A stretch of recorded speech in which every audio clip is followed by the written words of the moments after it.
کے سامنے رکھے ہوئے تھے، اور ساری باتوں کا خلاصہ ہی کہ فرض شناسی، ایمانداری جو ہر شعبے کا خاصہ ہے، اور بالخصوص شعبہ تعلیم جو تمام شعبوں کی ماں ہے، جہاں سے سارے گلیاں،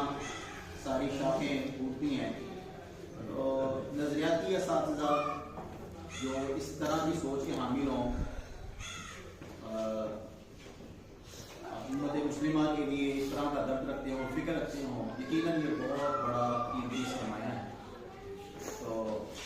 ایسے اساتذہ کی